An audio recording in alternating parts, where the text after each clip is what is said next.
Sesión General INPER.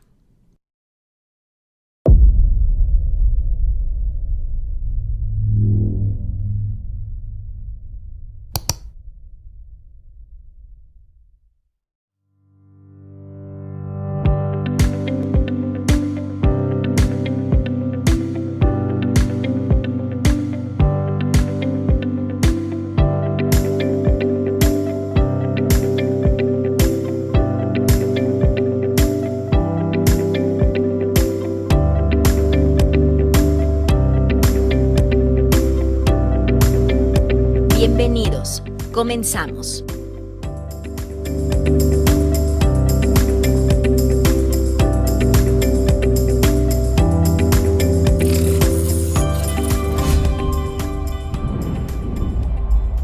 Secretaría de Salud, Instituto Nacional de Perinatología, Isidro Espinosa de los Reyes. Buenas tardes. Pues bienvenidos a la sesión general del día de hoy. Es un honor para el Comité de Ética en Investigación presidir o presentar el día de hoy la sesión general del Instituto. Agradecemos a la Dirección de Enseñanza en Ciencias de la Salud y en particular al Departamento de Educación Continua, a la doctora Patti Padilla. Muchas gracias por habernos abierto el espacio, porque ya las sesiones del año estaban programadas y a pesar de eso nos abrieron un espacio a un tema que consideramos muy importante, indispensable en la ética en investigación, que parece en ocasiones solo un trámite engorroso, difícil de redactar para los investigadores, que le regresamos a cada rato el Comité de Ética en Investigación para que lo corrijan, pero que en realidad forma dos puntos importantes. Expresa la autonomía de los participantes en las investigaciones para poder participar y además brinda una protección legal tanto a ellos como a los investigadores, porque expresa de forma explícita y escrita el consentimiento para participar en las investigaciones. Agradezco en particular la gestión del doctor Marcos Sánchez Guerra y mucho más a la doctora Garbiñe Saruguatsi Zavala, quien aceptó la invitación a participar en nuestra sesión general del día de hoy. Y la doctora Saruwatari es licenciada en Derecho por la Universidad Iberoamericana, es maestra en Bioética por la Universidad Nacional de Cuyo, en Mendoza, Argentina, doctora en Cultura de Derechos Humanos por el Centro Universitario Columbia, en México. Ella además obtuvo el diplomado en Evaluación de Tecnologías de Salud y actualmente es jefa del Departamento de Estudios Jurídicos, Éticos y Sociales y presidente del Comité de Ética en Investigación en el Instituto Nacional de Medicina Genómica, en el INMEGEN.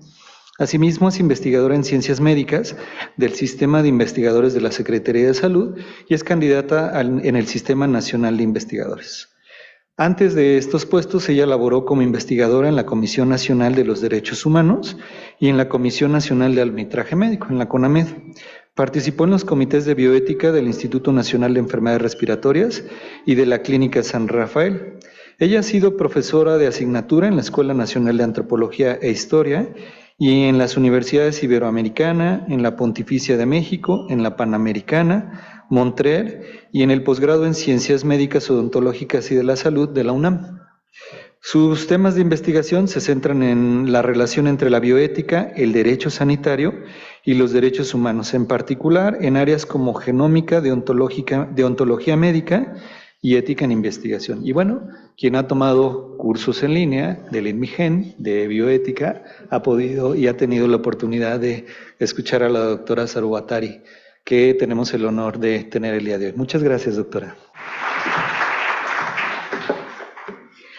Hola, buenas tardes. Bueno, pues me da mucho gusto, para mí es un honor estar aquí y pues poder compartir este tema que a muchos nos preocupa, sobre todo los que hemos estado siendo integrantes de los comités, pero bueno, pues también a los investigadores, al personal clínico, que pues justo el tema del consentimiento pues es fundamental para tanto los pacientes, los participantes, pero pues también para toda el área médica. Así que bueno, pues vamos a dar inicio. Les voy a empezar contando unos casos de manera rápida que, bueno, tienen que ver pues también con falta de integridad científica, pero bueno, pues donde vemos pues violaciones flagrantes a muchos temas, pero pues sobre todo al tema del consentimiento. Está este caso pues terrible que sucedió en Guatemala después del famoso caso Tuskegee, en donde pues se había analizado la evolución natural de la sífilis y que, bueno, pues fue todo un escándalo en Estados Unidos, pues surgió este otro escándalo. En 1946 al 1948, el Servicio de Salud de Estados Unidos pues decidió iniciar este estudio en donde ya no solamente era analizar pues justo la evolución de la enfermedad, sino ver cómo se podía desarrollar la infección, con la probabilidad de contagio, y para eso inocularon a los participantes, le voy a poner entre comillas, porque realmente pues no es que ellos hayan decidido libremente hacerlo.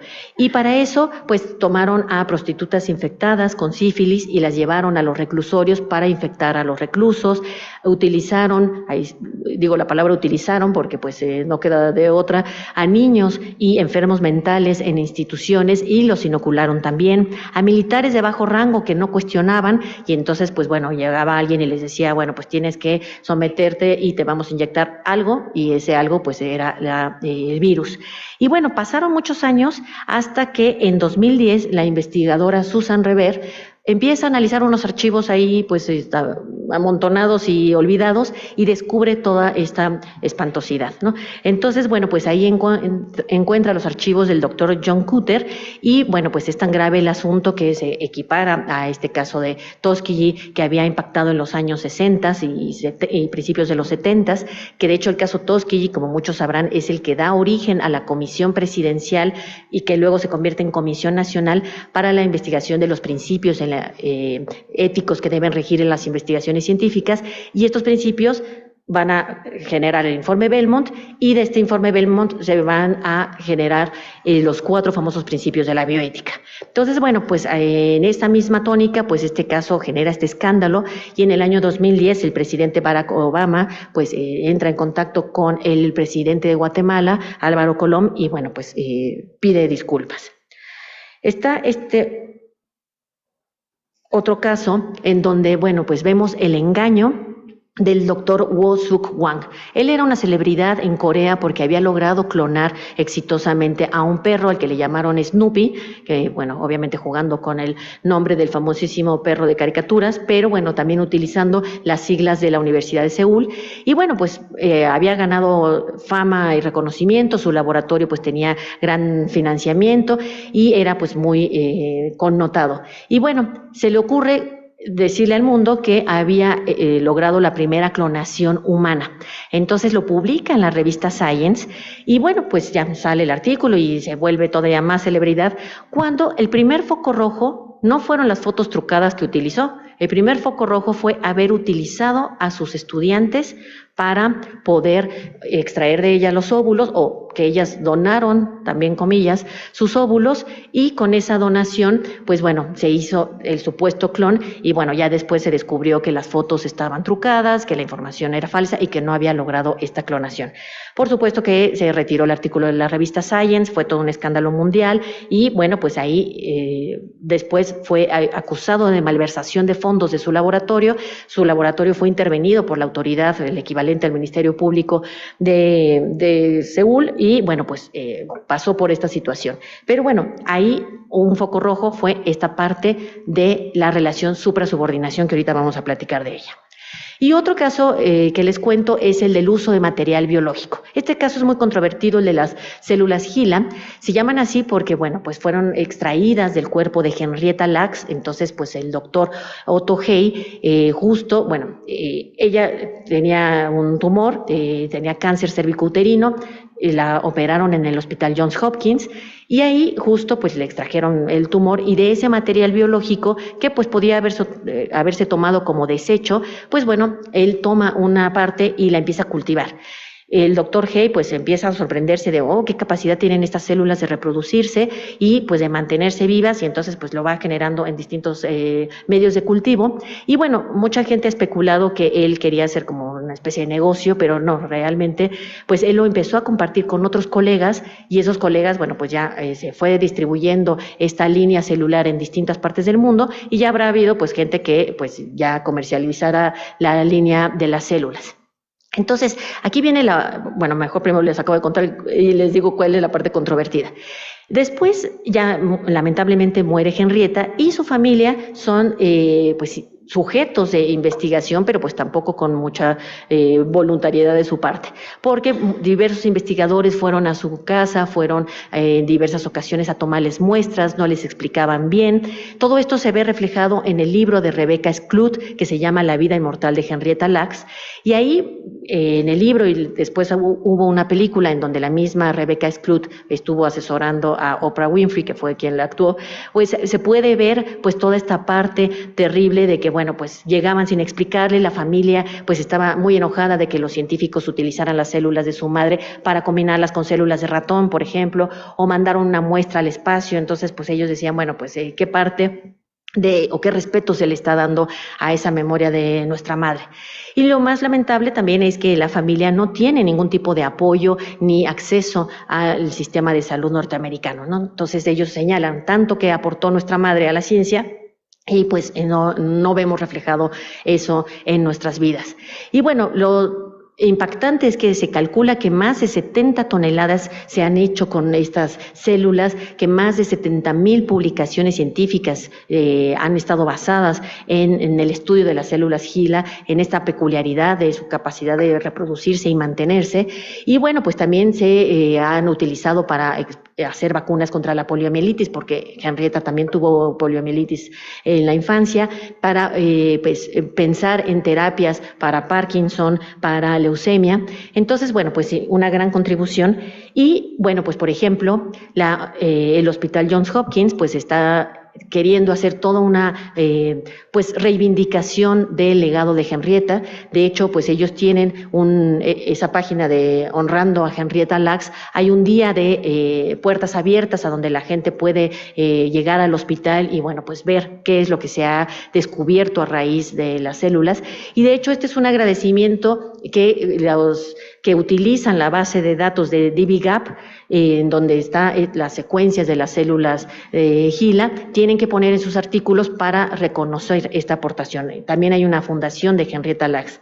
Y aquí les digo, es controvertido porque pues muchos pensarían, en ese momento no estaba tan explorado y tan pues platicado el tema del consentimiento informado. Digo, sí se sabía que se pedía para ámbitos clínicos, pero no tanto para la cuestión de qué hacer con los residuos. Cualquier otro hubiera utilizado una parte del tumor, guardarlo para cuestiones de pues el análisis patológico y otra parte se hubiera desechado. Incluso hoy en día, ¿no? Pues en un instituto como pues nos preguntamos, ¿y qué pasa con la placenta, no? ¿Qué pasa con otros residuos? ¿Se les pide permiso o no a las madres de que si se puede llegar a utilizar ese material biológico, ¿no? Entonces, bueno, pues ahí por eso es la parte controvertida. Claro, ahora lo juzgamos con los ojos del siglo XXI a lo que sucedió en los años 60, ¿no? Pero bueno, pues de todas formas, pues no hay que dejar pasar algo tan terrible, ¿no?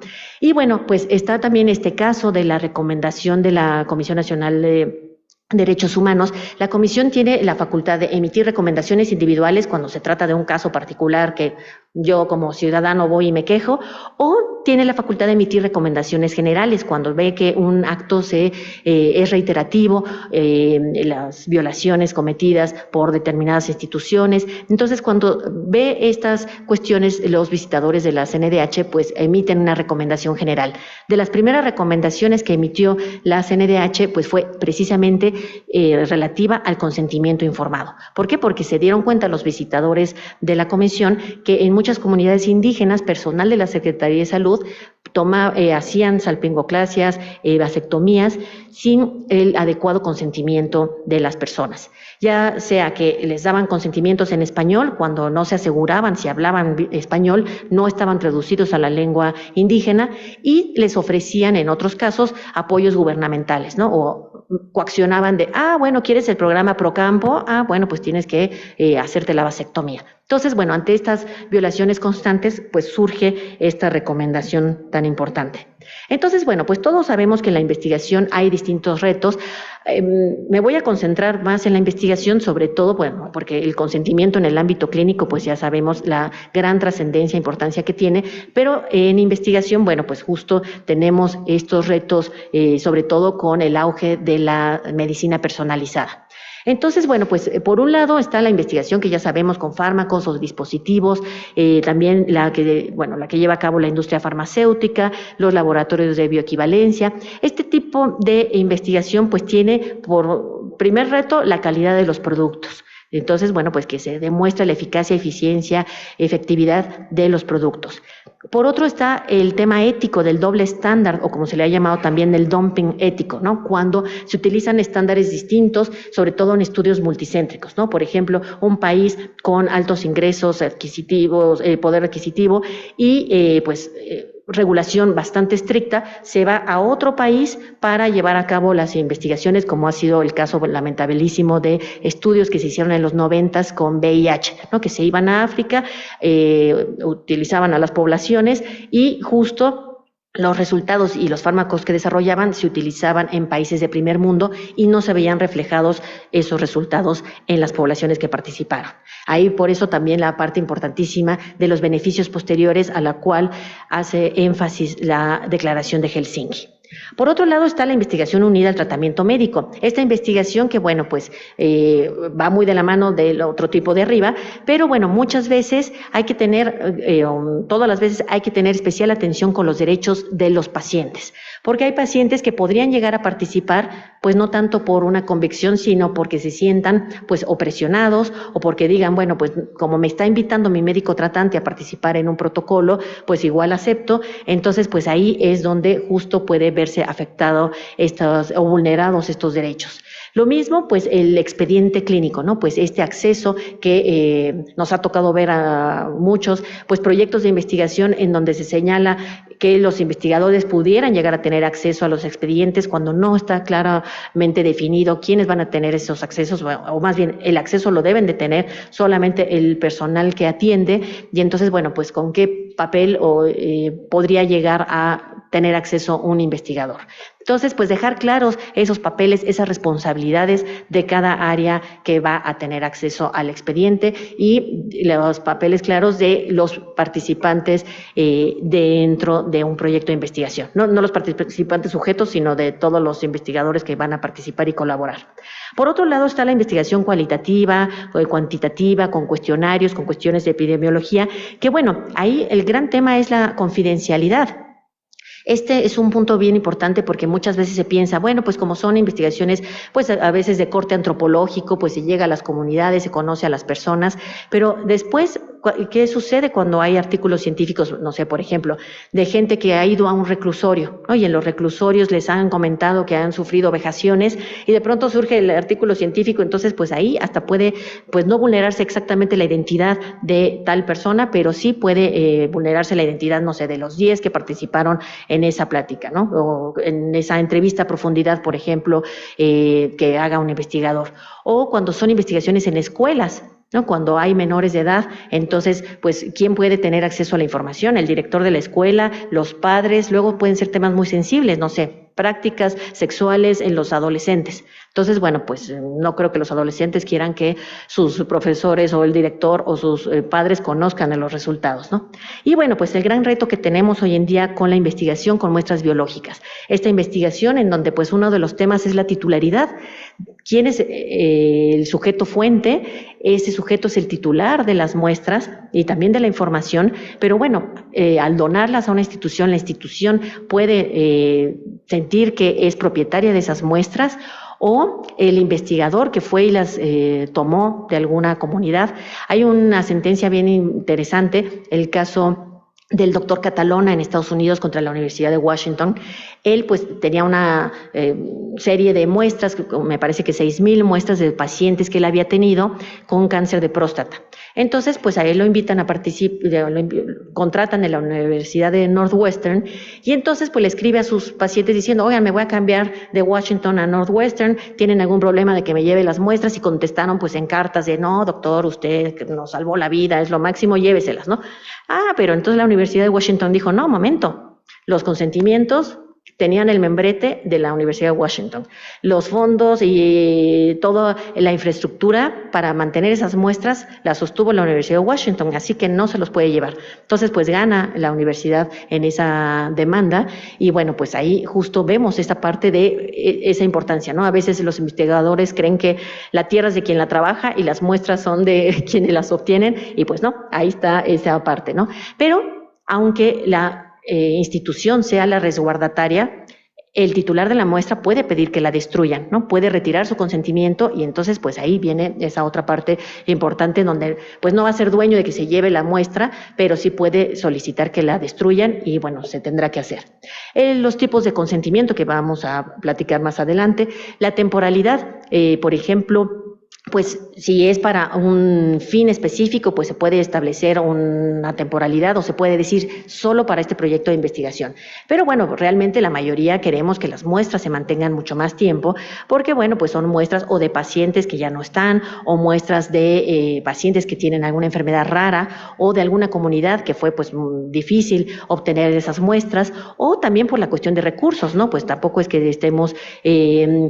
tengamos tanta capacidad de estar solicitando financiamientos y que puedan ir los investigadores a tomar muestras a distintos lugares. Entonces, pues por eso esta temporalidad es importante porque los criterios de la Comisión Nacional de Bioética, que ahorita les voy a platicar, justo señalan que se debe establecer una temporalidad. Pero, pues, por otro lado, hay quienes dicen, bueno, y si en algún futuro se quieren hacer biobancos, ¿cómo vamos a equiparar o cómo vamos a homologar estos criterios de la Comisión Nacional de Bioética con lo que pues se piensa o se espera de un biobanco, que es precisamente tener estas muestras por mucho tiempo?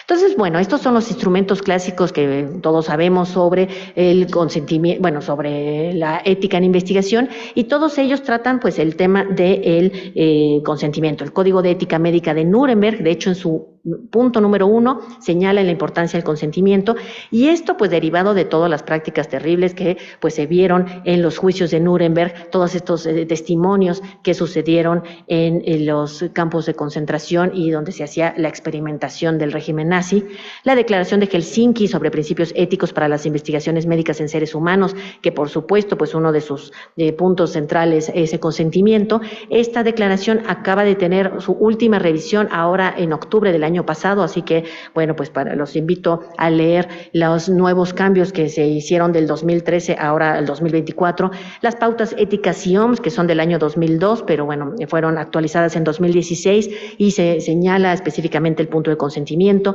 El informe Belmont, el que ya les mencionaba, que bueno, pues dio origen a 3 principios de la bioética, y luego cuando los autores Tom Beauchamp y James Childress escriben el famoso libro de Principios de Ética Biomédica, ellos convierten estos 3 principios en los famosos 4 que conocemos: autonomía, no maleficencia, beneficencia y justicia. Luego las normas de buenas prácticas clínicas, que son muy importantes porque establecen el papel que tienen los investigadores responsables, los patrocinadores de una investigación, y la Declaración sobre Bioética y Derechos Humanos, que amplía este catálogo de principios. Ya no solamente se circunscribe a los 4 principios, sino es mucho más amplia, señala temas importantes como la vulnerabilidad, la no estigmatización, la responsabilidad social, entre otros. Y bueno, esto es una línea del tiempo que, bueno, pues me voy a ir muy rápido porque, bueno, pues el tema de hoy no es precisamente genómica, pero desde el surgimiento del proyecto Genoma Humano en el 1990, pues bueno, se empezaron a gestar distintos cuestionamientos sobre el uso de la información genética. Por eso hay esta nube de palabras que está debajo de la Hugo en 1990, es porque desde ahí empezó a arrancar el área de aspectos éticos, jurídicos y sociales, el Ethical, Legal and Social Implications, que, bueno, pues empezaron a pensar, bueno, ¿quién puede tener acceso a la información genética? No sé, por ejemplo, una aseguradora podría o no podría pedirle a los asegurados una prueba genética, un patrón en el trabajo podría conocer la información de los trabajadores. Entonces empezaron todos estos cuestionamientos arrancando el proyecto Genoma Humano. Después, bueno, pues surgen instrumentos importantes como el convenio conocido coloquialmente como el Convenio de Oviedo, o la Declaración Universal sobre el Genoma Humano y los Derechos Humanos en 1997, que son emitidos, pues, uno por la UNESCO y el primero, el Convenio de Oviedo, por el Consejo de Europa. Y de aquí se van a ir desprendiendo pues distintos instrumentos que, bueno, de hecho también voy a dejar la presentación por si a alguien le interesa pues tener estos instrumentos para que pues los puedan ver con más calma, ¿no? Pero bueno, vemos esta historia a lo largo de estos años, todavía incluso en 2021 unos instrumentos relacionados a la edición del genoma. Por ejemplo, está la Declaración de Taipei, que es también de la Asociación Médica Mundial, la misma que emitió la Declaración de Helsinki, sobre las bases de datos y los biobancos. Por ejemplo, tenemos pues este protocolo, esta recomendación, del 2006, que emite también el Consejo de Europa con respecto al material biológico, y ahí se señala la parte fundamental de los biobancos. Luego, en la revisión 2016, nos queda claro por qué quitaron la parte de los biobancos, pero bueno, a raíz de esta recomendación y a raíz de que algunos países como Inglaterra empezaban a legislar sobre el tema de biobancos, pues por ejemplo España tiene, partiendo de ahí, el reglamento de biobancos y se fueron estableciendo los biobancos en las distintas comunidades autónomas. Aquí en México, cuando hay gente que me ha tocado escuchar que dice, tenemos un biobanco, ojo, no existen los biobancos tal cual porque no tenemos una ley o un reglamento como sí lo tiene España ahorita que les comento, sino ahorita vamos a ver nuestro marco jurídico y nunca se señala la palabra biobanco. Más bien habría que pensar en reformas a la ley. Aquí está nuestro mapa de la regulación sanitaria, la cual parte pues desde la reforma que se hizo en el 83 para integrar el derecho a la protección de la salud, y de ahí por eso en el 84 pues fue publicada la Ley General de Salud en el Diario Oficial de la Federación. Y esta historia, esta línea del tiempo nos muestra cómo surgieron pues inmediatamente después de la Ley General de Salud los reglamentos, lo cual fue muy positivo, pero pues se han quedado en estos años. Por eso se los pongo así con letra bold, porque justo es 85, 86, 87, 88. O sea, sí necesitamos una revisión profunda de nuestra regulación sanitaria. Y tenemos pues el reglamento, por ejemplo, en materia de control sanitario y disposición de órganos, tejidos y cadáveres de seres humanos, que uno pensaría es el idóneo para hablar de las muestras biológicas, pero no. Curiosamente, nunca se señala la palabra muestras siquiera, ¿no? Pues se habla de bancos en general. Por ejemplo, aquí se habla de los bancos de sangre. De este reglamento, de ahí surge esta NOM, la NOM para la disposición de la sangre y sus componentes. Luego, en 2014, este reglamento se escinde y genera el reglamento en materia de trasplantes. Entonces, toda la parte que había de trasplantes aquí, pues se va para este reglamento específico y bueno, pues ahí se acaban de perfilar pues algunas de las funciones del SENATRA, que ya las tenía, por supuesto, algunas de las funciones de los comités internos en los hospitales. Luego el reglamento en materia de prestación de servicios de atención médica del 86, pues también sería un reglamento idóneo, para distintas revisiones. Sí señala el tema del consentimiento, por supuesto, la autorización que da una persona cuando ingresa a una institución hospitalaria y luego pues el consentimiento, ¿no? Entonces, bueno, pues y también ha sido revisado en algunas partes en distintos años. Y de ahí se desprende la NOM 004. El reglamento en materia de investigación para la salud pues sería el idóneo justo para pues poder abordar estos temas de el consentimiento y ya sobre todo en estas nuevas materias.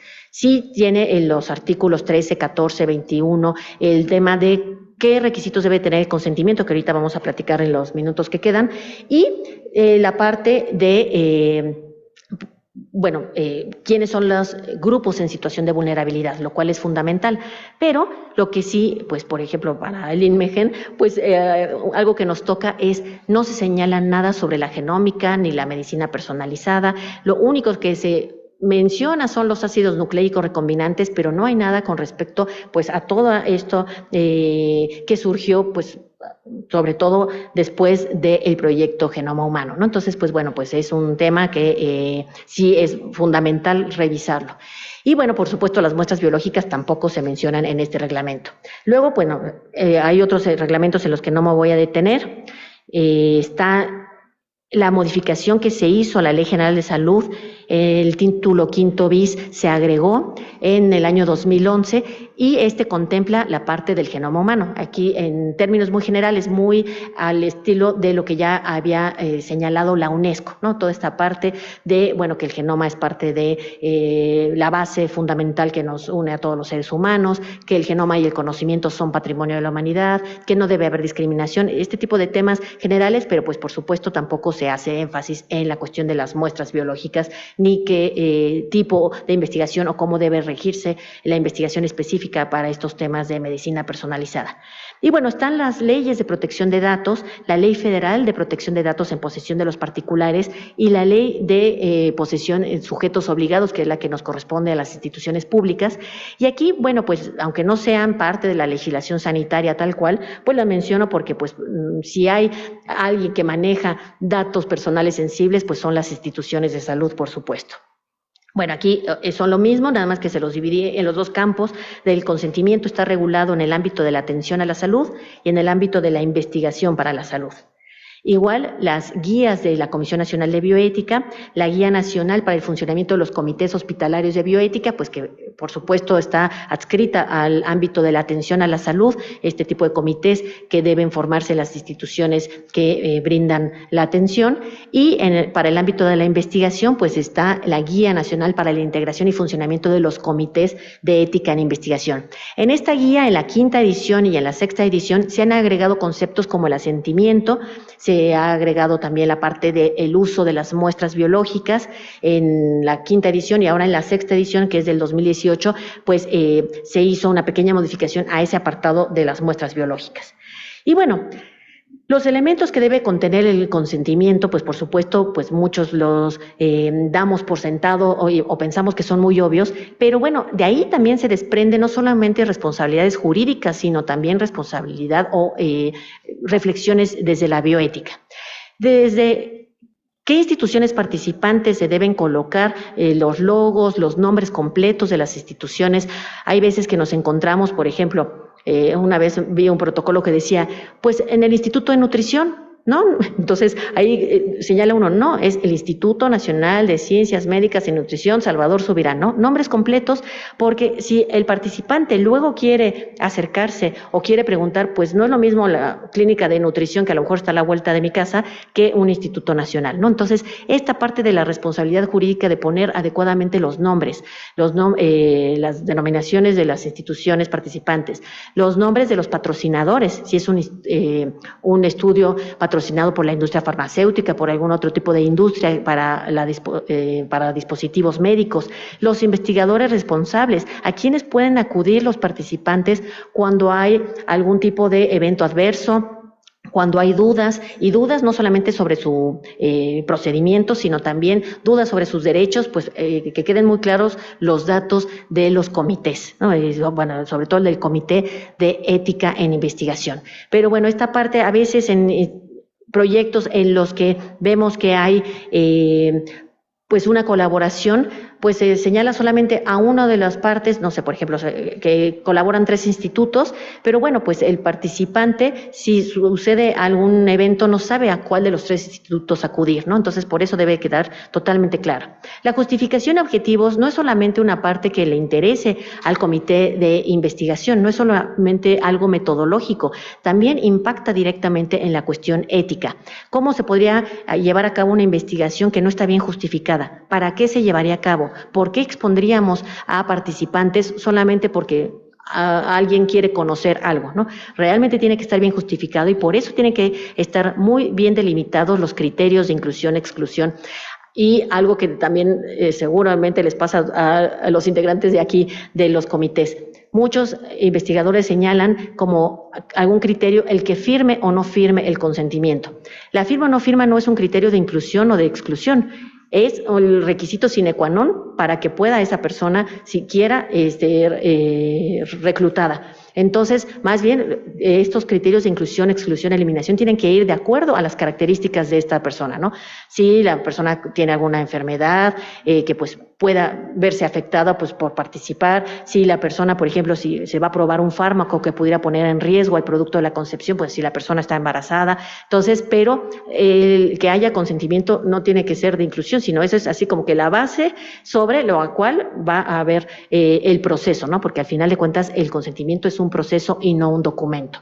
Digo, por supuesto, se materializa en un documento, pero la parte fundamental del consentimiento es la parte del proceso del diálogo con el participante, ¿no? Es tomar al participante como un interlocutor válido y este interlocutor, pues, señalarle cuáles son las molestias, los riesgos esperados de manera muy clara. También los procedimientos y su propósito, qué se va a hacer, cuántas visitas se van a hacer, porque pues muchas veces se queda así como una especie de, bueno, usted vendrá a 8 visitas, ¿no? Bueno, pues, ¿cómo? ¿Cuánto tiempo se va a llevar? Porque también es una forma de respeto a ese participante.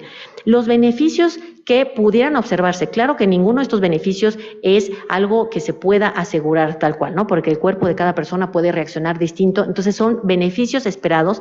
Y ojo, aquí un tema bien importante es, y que lo estábamos platicando antes de que iniciara la sesión, es no ofrecer beneficios, usted va a participar y ya con eso es un beneficio, ¿no? O usted va a contribuir a la ciencia. Claro que se le puede decir, usted va a contribuir, pero no dentro del apartado de beneficios, ¿no? El beneficio tiene que ser algo tangible, claro, no sé, usted, pues, si está probando un fármaco, pues puede hacer que vea mejoría en su condición. Si está probando un dispositivo médico, también puede hacerse alguna alusión a los beneficios posteriores, ¿no? Bueno, pues puede tener acceso a este fármaco, este dispositivo, etcétera, pero tienen que ser estos beneficios tangibles.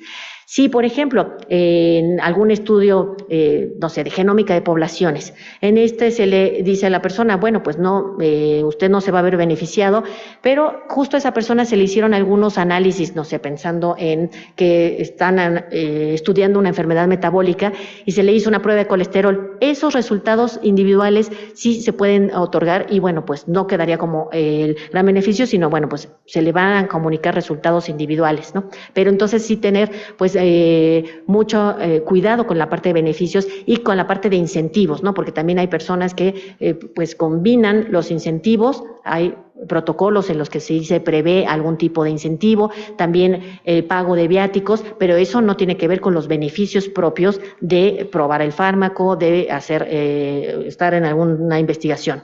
Las firmas, es importantísimo las firmas del investigador responsable, pero que no lleve prefirmado el consentimiento, ¿no? Sino que en ese diálogo que se da, ahí firmen las dos partes, ¿no? O también puede delegar a alguien, ¿no? A veces cuando son estudios con 400 personas, pues no tiene que estar la misma persona explicándole a los 400, pero para eso tiene que haber cartas de delegación. Y sobre todo los testigos.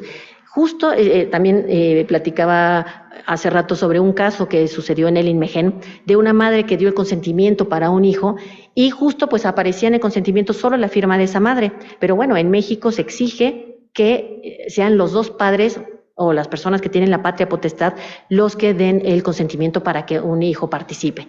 Entonces, bueno, pues sucedió que esa madre llegó a su casa, al marido no le pareció, acabó golpeándola y entonces, bueno, pues la investigadora se acercó con el comité de ética para decir, bueno, ¿y ahora qué hacemos, no? Entonces se tuvo que destruir esa muestra, hacer una carta por parte del comité de ética, pero bueno, ahí la importancia de que estén de acuerdo las personas que pues tienen que dar ese consentimiento, ya sean los padres, ya sea el representante legal cuando se trata de un adulto mayor incapaz legalmente, o bueno, pues la misma persona que sea capaz legalmente que ella por sí misma firme este consentimiento y que lo firme también sus testigos.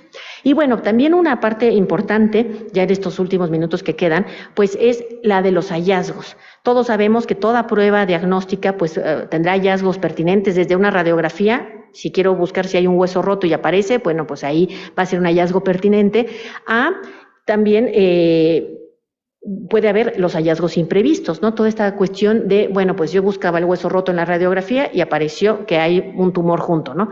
Entonces, pues imagínense en el ámbito genómico y genético lo que puede aparecer, ¿no? Si esto es en imágenes, en Ahora, pues pensar que la información genética, todo lo que podemos encontrar, las predisposiciones a distintas enfermedades que todavía ni siquiera aparecen los síntomas, ¿no? Entonces, por eso también es importante señalar qué se va a hacer con esos hallazgos pertinentes, con los hallazgos incidentales, esto que apareció, cómo se les va a comunicar a la persona, y bueno, pues estos hallazgos secundarios, ¿no? Por ejemplo, si se encuentra que una persona, pues sí tiene una predisposición a cáncer de mama, entonces, bueno, pues se le podrá informar al participante y bueno, pues luego también pues se podrán hacer hallazgos secundarios de, bueno, pues si usted desea, pues podemos hacer un estudio para ver qué tipo de cáncer tiene y a lo mejor aparecen otro tipo de cáncer, no sé, no solo de mama, sino de predisposición a cáncer de colon, ¿no?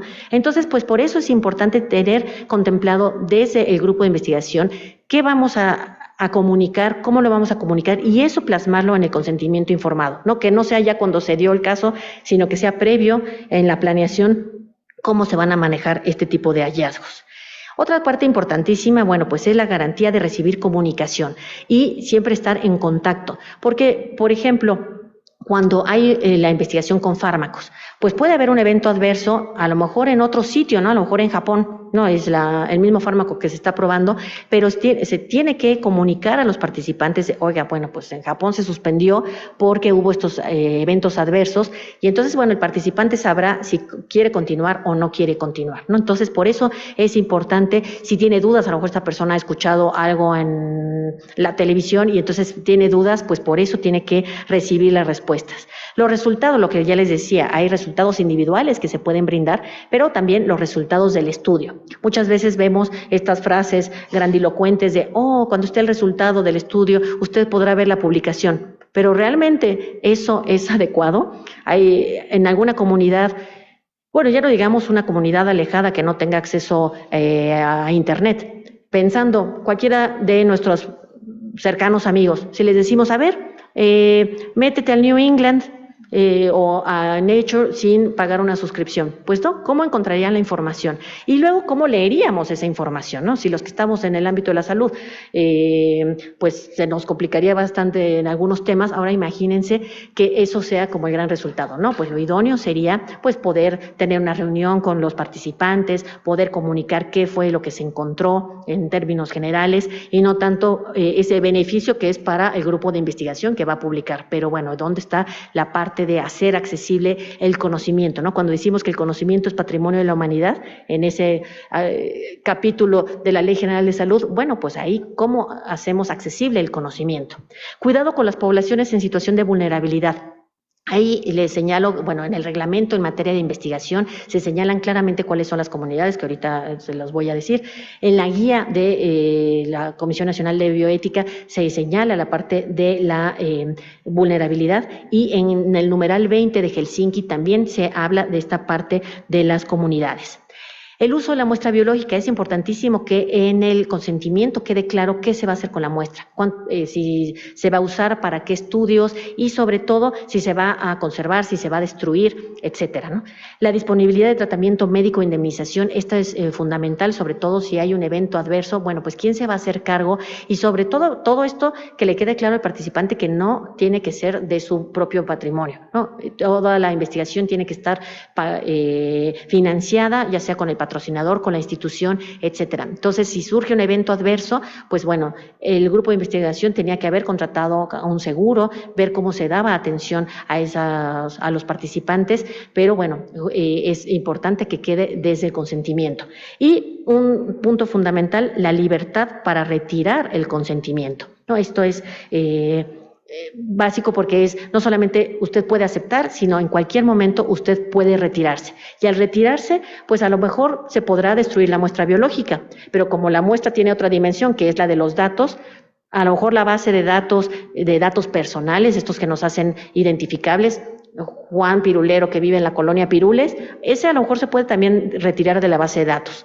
Pero si lo que arrojó el secuenciador, toda esta secuencia de ADN, a lo mejor ya se fue a una base de datos internacional, no sé, por ejemplo, de cáncer de próstata, entonces eso también decirle al participante, habrá datos que ya no se puedan retirar, ¿no? Que ya no están, si es que acaso se van a anonimizar, ¿no? Entonces también la importancia de si la muestra y la información van a estar asociados o disociados, ¿no? Porque, bueno, pues si está disociado, pues evidentemente se podrá usar esa información aunque el participante se retire, pero si están asociados, pues habrá que hacer todo ese rastreo de la muestra y de la información y retirarlas. Estos son los grupos en situación de vulnerabilidad que señala el reglamento en materia de investigación, las comunidades indígenas, y para cada grupo señala temas importantes, ¿no? Por ejemplo, para la comunidad indígena, que se obtenga pues la autorización de la autoridad sanitaria, perdón, la redundancia, que se obtenga el consentimiento individual además del comunitario, porque muchas veces se piensa, bueno, pues ya el líder de la comunidad ya dio su anuencia, pues no, realmente se tiene que justo recabar el consentimiento individual. En cuestión de niños y personas adultas incapaces legalmente, bueno, pues toda esta parte de que aunque sea el tutor, el representante legal el que firme, que se busque su anuencia. Nunca se utiliza la palabra asentimiento en el reglamento, pero bueno, pues ya por costumbre y porque en otras partes del mundo se ha utilizado la palabra asentimiento, ya lo usamos, y de hecho la Comisión Nacional de Bioética en la guía les comentaba que lo menciona. Luego está las comunidades en situación de suprasubordinación. Por eso el foco rojo que les decía del caso de clonación, ¿no? Porque ahí utilizar a los estudiantes, a personas que están recluidas, a personas que hay un grado de suprasubordinación como en el ejército, es un tema, no que no se pueda hacer investigación con ellos, sino que realmente se justifique para qué se quiere hacer esa investigación, ¿no? A lo mejor para analizar las condiciones de salud de las personas que están recluidas en determinado lugar, pero no para discriminarlos ni para que eso los estigmatice, ¿no? Hay casos espantosos hoy en día, por ejemplo en China, ¿no? Que se han utilizado hasta órganos de personas que están en situación de reclusión, ¿no? Entonces, por eso la importancia de dejar muy claro por qué y por qué se justifica.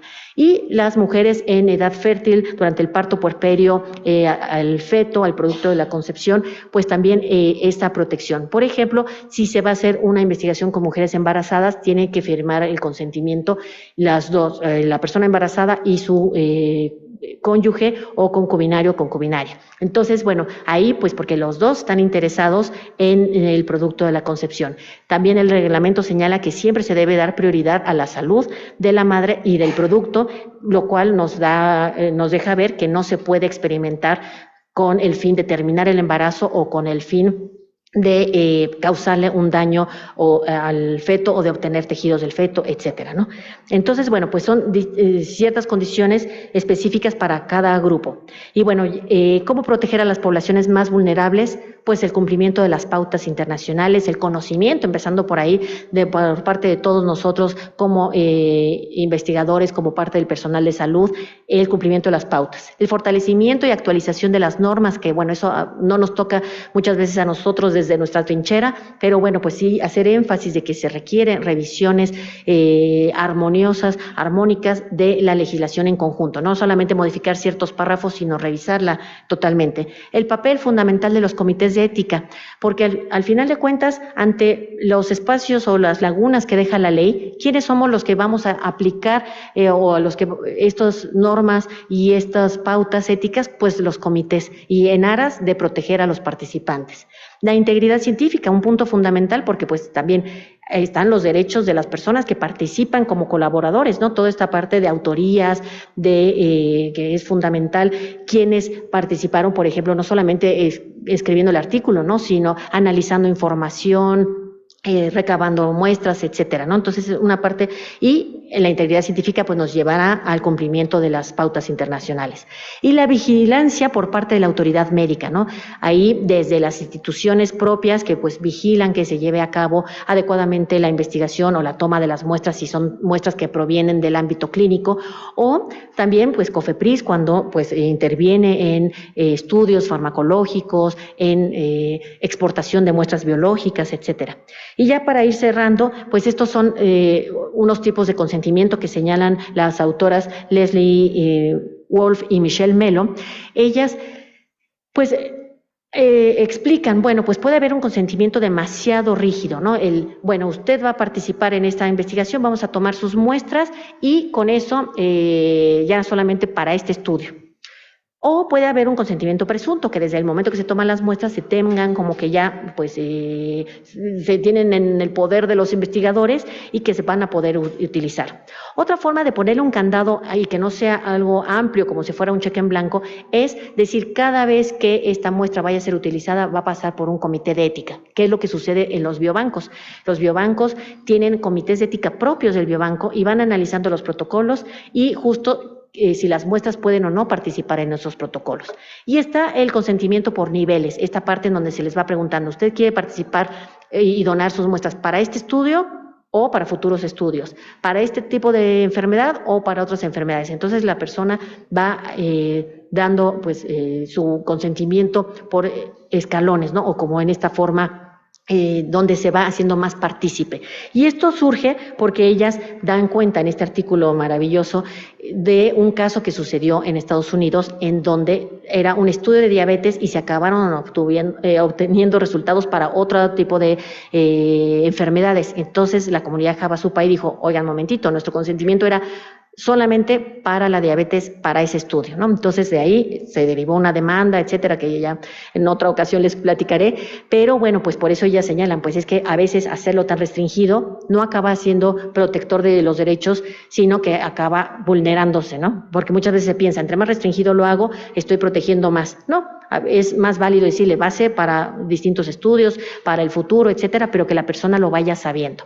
Y bueno, pues esta reflexión que ya había yo hecho previamente de la importancia de tomar al consentimiento como un proceso bioético, no como esta parte del mero documento legal, que sí es algo importante dejar constancia, pero lo fundamental es que tengamos todos claro desde el ámbito de la atención clínica o el ámbito de la investigación la importancia del consentimiento, que no es un requisito para que nos aprueben las investigaciones, es justo esta parte, esta condición sine qua non fundamental para que se dé este diálogo, para que justo pueda haber crecimiento, si lo que estamos como investigadores buscando es que haya progreso y crecimiento y avance científico, bueno, pues la condición básica es que exista un adecuado consentimiento informado.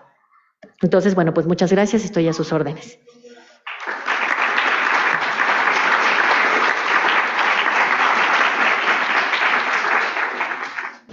Tenemos unos minutos por si alguien quiere preguntarle algo a la doctora. Empezamos mientras empiezan allá. Ahí en el chat hay una pregunta que dice, ¿la destrucción de las muestras siempre se debe garantizar independientemente de que el sujeto de investigación lo solicite? Bueno, es que ahí también depende cómo está diseñado el protocolo. Gracias por la pregunta. Porque si es por ejemplo, un proyecto de una cohorte, entonces donde pues se va a dar seguimiento por largo tiempo, entonces pues ahí a lo mejor no se va a garantizar la destrucción tal cual, ¿no?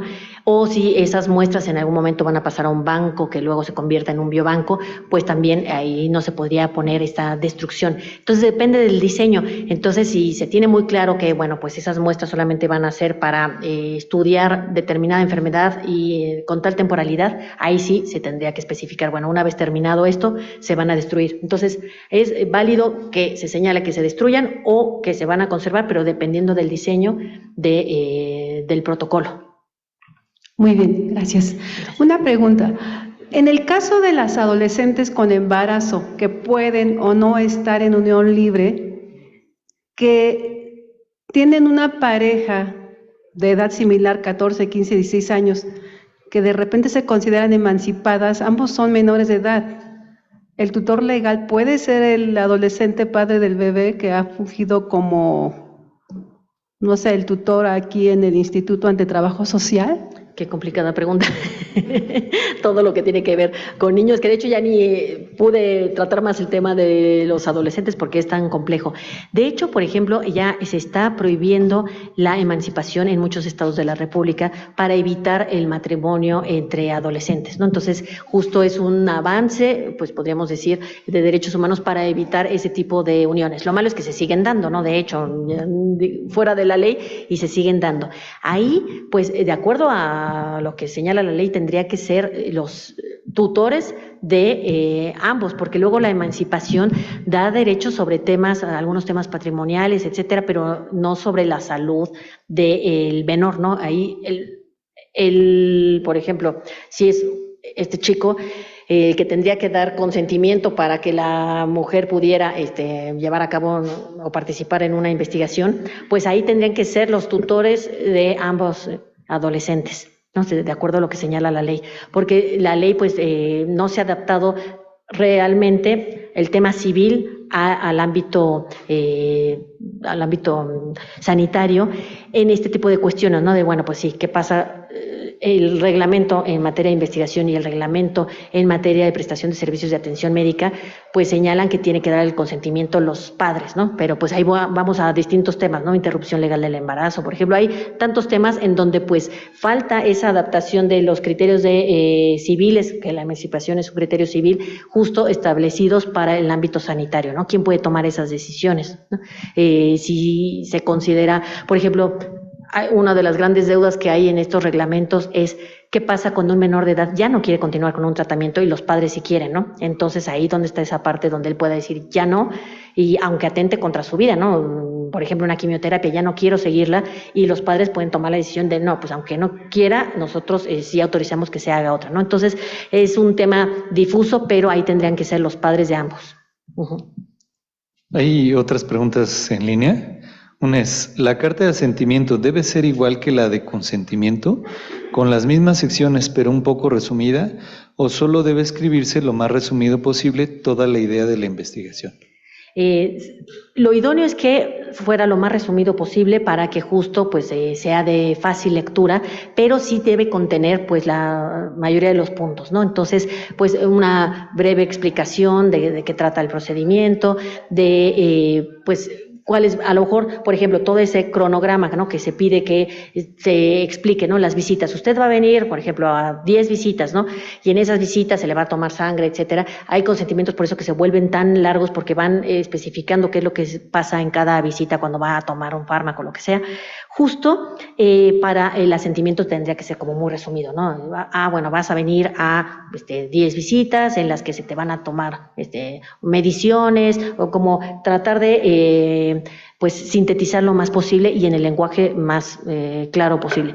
El otro día me tocó ver un consentimiento que tenía dibujitos y parecía muy lindo, pero al final de cuentas estaba tan técnico que decía uno, no, pues al final no acaba ayudando, ¿no? Lo importante es sí encontrar mecanismos. Me pareció muy buena la idea de los dibujitos, pero que eso se tradujera en algo bastante accesible. Pero sí, tiene que reunir pues la mayoría de los elementos. Y digo la mayoría porque, por ejemplo, pues las firmas de los testigos pues también tendría que quedar, la firma de los padres, pero bueno, pues este tipo de cuestiones concentradas y muy sintéticas. Ok.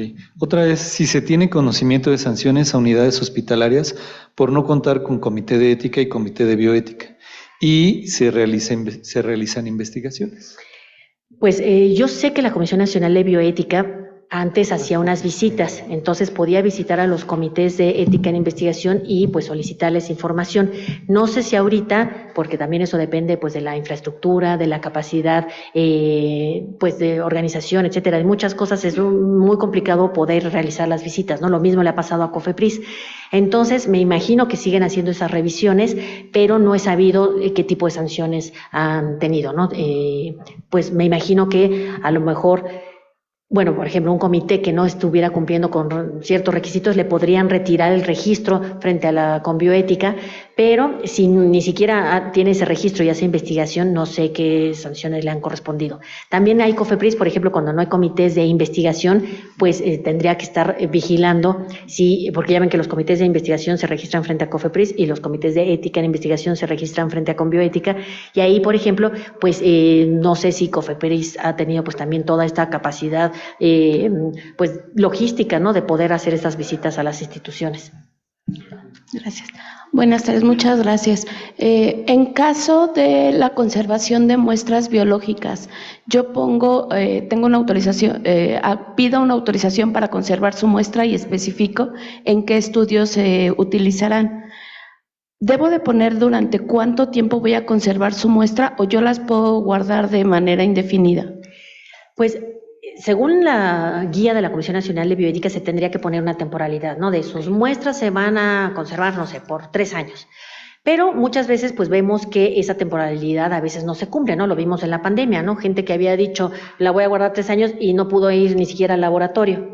Entonces, por eso pues muchas veces se recomienda que se ponga, bueno, pues se va a conservar por lo menos 10 años, ¿no? Y ya para que en o por lo menos 5 años, para que darles ese margen amplio, porque pues puede pasar alguna eventualidad, o tenían algún financiamiento, por ejemplo, y ese financiamiento pues acaba y no concluyeron, entonces ahora requieren otro, entonces pues por eso pues sí se recomienda no señalarlo abiertamente de nos quedaremos con sus muestras, sino más bien, bueno, pues guardarán por lo menos tanto tiempo. Hace mucho una persona me preguntó que si la ley decía que 5 años, y así como de, es que hay una norma que lo señala. Yo no he encontrado una norma tal cual que diga que 5 años. Yo creo que la pregunta de esa persona en aquel entonces era pensando que si el expediente clínico se guarda 5 años, pues también a lo mejor las muestras se tendrían que guardar 5 años, pero porque la NOM 012 señala que los expedientes de investigación deben regirse como los expedientes clínicos, entonces, que es la NOM 04. Entonces, a lo mejor de ahí sacó esa inferencia, pero no hay una norma que señale cuánto tiempo se deben guardar, sino más bien por cuestión ética se les señala alguna temporalidad. Y si va a ser pues de largo aliento la investigación, pues mejor, más vale advertir, oiga, bueno, pues su muestra la guardaremos, no sé, por 15 años porque este proyecto es una cohorte y tenemos que seguirlo, ¿no? Entonces, ahí por eso sí es mejor advertir que va a ser para largo tiempo que advertir que va a ser corto y luego seguirla usando, ¿no? Entonces, sí, no, ¿de qué?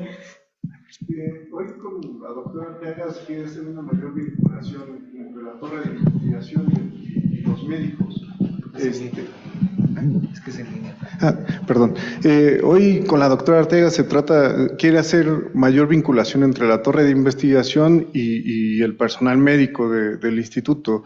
Entonces, en términos de las coautorías, ¿cómo se maneja? Ahora he estado viendo muchos médicos, a veces no quieren participar porque se sienten simplemente utilizados o el personal operativo, y muchas veces el argumento es que no caben todos en el artículo. ¿Cuál sería como la mejor práctica y qué efecto ético tiene?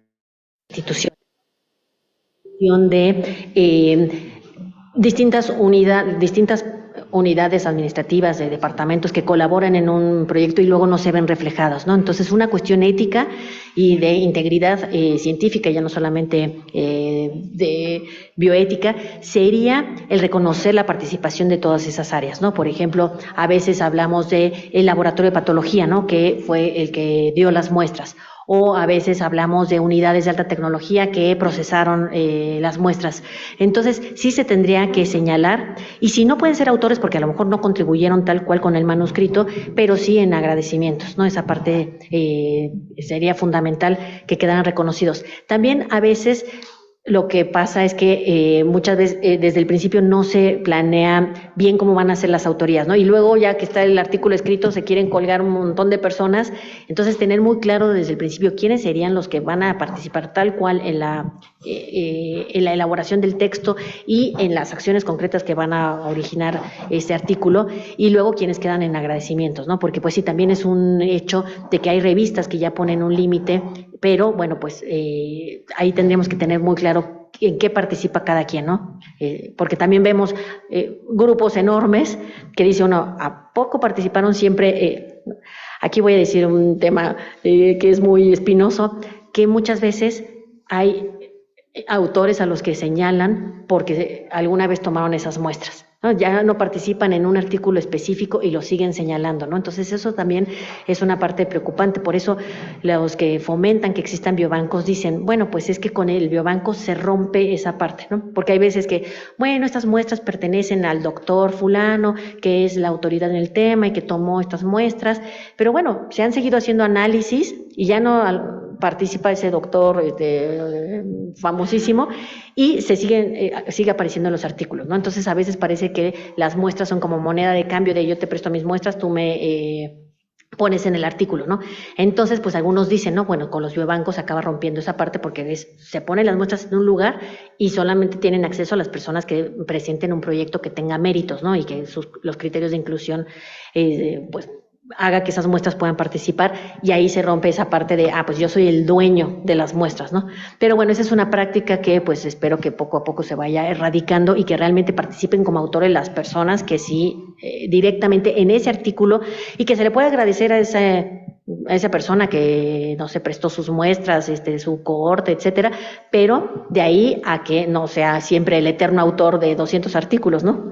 Entonces, pero sí es un tema que tendríamos que tener pues reglamentado así en reglas internas de ética, para que justo pudiéramos pues dejar claro también de quién es, no sé, por ejemplo, las bitácoras, ¿no? A veces a los estudiantes no les queda claro que la bitácora es de laboratorio, ¿no? No es algo que ellos se puedan llevar a su casa después. Entonces, toda esa parte de coautorías es bien importante y tratarla desde antes que se escriba el artículo para evitar cuestiones, ¿no? Pero ojalá las instituciones tuviéramos algún reglamento de cómo llevar a cabo esos temas, ¿no? Doctora, muchísimas gracias por estar en el instituto. Le agradezco con un tema altamente sensible, como es el proceso del consentimiento informado. Los bioeticistas siempre le apostamos al respeto a la dignidad humana y respeto a los derechos humanos. Por eso los comités en los institutos y en cualquier lugar, tanto para la práctica clínica como para la investigación, son tan importantes. Que estén bien conformados, que sean democráticos, que sean representativos, que sea de gente capaz en temas éticos y bioéticos. Entonces, desde luego, cuando vi su ponencia y que venía usted a visitarnos, dije, es un tema crucial, tanto para la parte clínica como para la área de investigación. No hace mucho, hace 25 años, doctora, yo recuerdo en urgencias y que decían que le firme rápido y luego llenamos el consentimiento. Esas son praxis que ya ni se pueden imaginar en nuestra medicina de hoy. Eso ya no tiene cabida, ni tiene cabida el turismo en autoría, ¿no? El turismo en autoría, que piensan que porque estamos todos reunidos en este auditorio, todos vamos en el artículo, pues eso ya ni siquiera tiene cabida. Quien hace ciencia se refleja en el artículo, y quien hace ciencia genuina.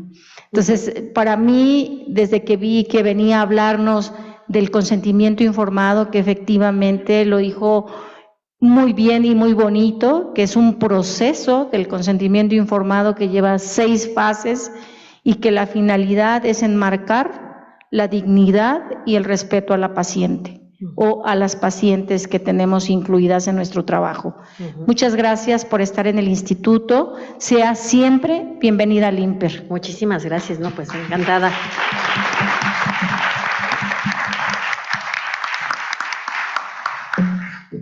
Pues nuevamente reiterar a la doctora Sarwatari su presencia. Gracias, doctora Arteaga, y gracias a la Dirección de Educación en Ciencias de la Salud y en particular al Departamento de Educación Continua, que nos permitieron tener esta sesión tan importante para el comité y para todos los investigadores y los clínicos que participan en investigación.